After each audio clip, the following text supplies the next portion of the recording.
Plant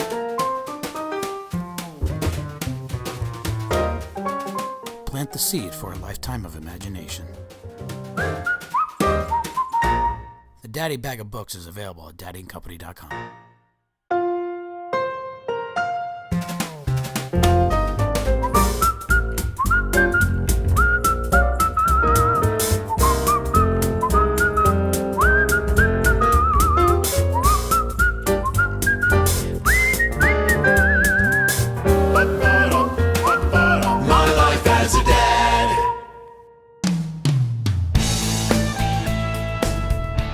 Welcome to My Life as a Dad. Today's guest is Eddie George, Heisman Trophy winner, Rookie of the Year, actor, lesbian, DJ, exotic dancer, but more important than any of that, businessman, entrepreneur. Oh, God.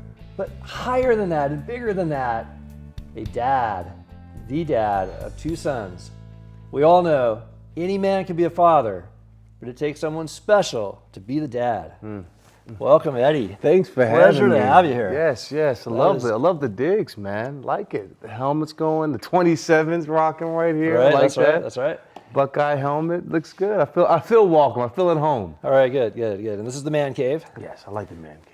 So that's what we like to find out about your life as a dad, and kind of get that started. Just give me a little bit of history about sort of like how you got to where you are today.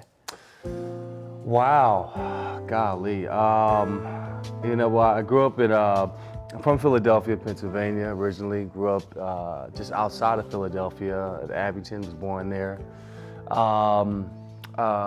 Pretty much through my entire life, I grew up in a single family home. My mother raised my sister and I. My mother and father were divorced right around the age when I was 6 or 7 years old. And that was a long-lasting effect on me, because the only reason I played the game of football was to have a relationship with my dad.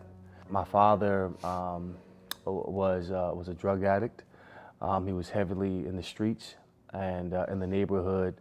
You know, my so-called friends would sell him drugs and tease me about his behavior the next day. So I really hated growing up in that environment, not in my grandmother's home, but just in that situation. I was often embarrassed by my father's actions. I wanted nothing more than to change the narrative about my father, because we share the same name, Edward Nathan George. I'm a junior, and every time they say Eddie George, oh, it's Eddie George, the drug addict, Eddie George, the addict, Eddie George, this. It was something, always negative connotation associated with my father in the name. So I wanted to change the narrative and make it one that was a name of reverence. And I wanted to live his dream out of playing football to totality. And I was able to do that by going to Fort Union Military Academy at the age of 15. My mother sent me there, and I went to Ohio State shortly thereafter. And I had a pretty great career in the NFL. And through the years, I just recall just reaching out to my dad. I never stopped loving my father. I never had any ill will toward him. I wasn't a disgruntled child, like, man, I wish I had this. I've always loved my father, as I knew, despite his actions, whatever he was going through, he was a wonderful, wonderful man. And I've always reached out to him. I wrote him poems, the man who thinks he can, so he can get off of drugs. And I would send him newspaper clippings of the things that I was doing in football, so he could be proud of me, so he can talk about me like he talked about some of the great running backs that he's ever seen. And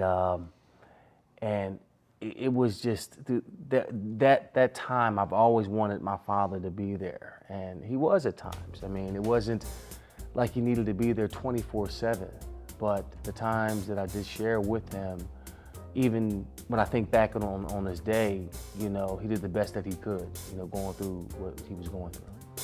My life as a dad. Any man can be a father, but it takes someone special to be the daddy. Please join us by subscribing to our YouTube channel. If you have a favorite celebrity or athlete dad that you'd like to see on the show, please give us a comment below. Sponsored by Daddy and Company, the perfect gifts for dad.